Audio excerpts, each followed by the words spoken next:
Well, first and foremost, Brett was a kid that we had targeted all year. We're captain of a Robank Cup team. We're going to the Robank Cup. You know, that experience and that leadership is invaluable.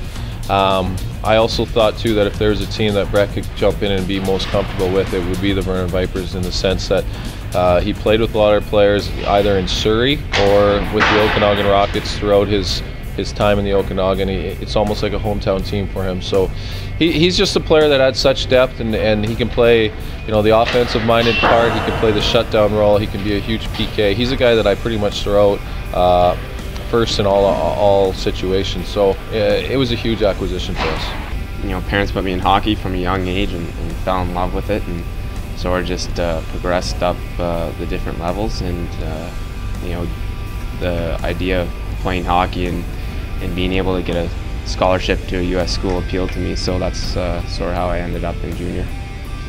So I played my first year in Westside, and I played up till Christmas, and then had wrist surgery, so I didn't play a whole lot there, and then I ended up in Surrey the following year, and that turned out to be a good thing. I had a couple of good years there, and got to experience the RBC Cup and accomplished a lot, so that was a lot of fun, and then pretty fortunate to be able to come here at the trade deadline and get another crack at an RBC Cup.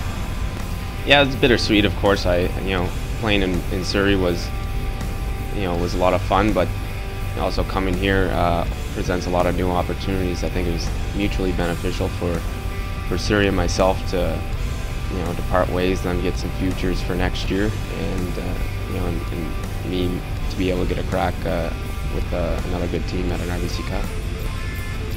Well, you learn a lot. When you're young, it's just trying to cope with with what's around you, and taking as much as possible. And as you get a little older, you can try and progress and set some higher goals and standards for yourself. So there's obviously an array of things that you learn, and it comes with time.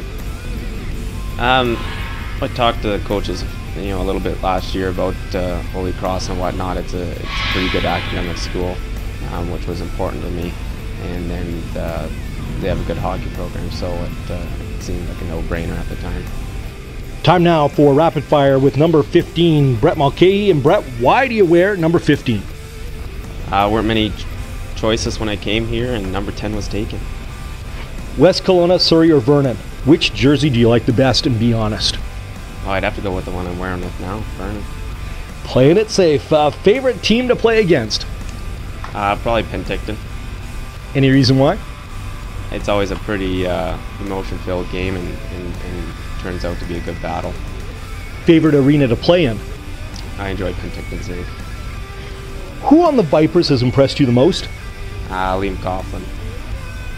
Sure you don't want to mention a certain number 10? Yeah, Coughlin. Favorite breakfast would be? Eggs and bacon. Last good movie you watched was? Wolf of Wall Street. It's a pretty edgy show, pretty raw. Potatoes or rice? Rice. Who in your family is most likely to give you hockey advice, whether you want it or not? Probably my parents, both of them, but they're pretty good about it. And what will you take in college? You kind of mentioned this. Financial accounting. 5 minutes for spearing or 5 minutes for fighting? Well, 5 minutes for fighting. And you are? Number 15, Brett Mulcahy of the Vernon Vipers.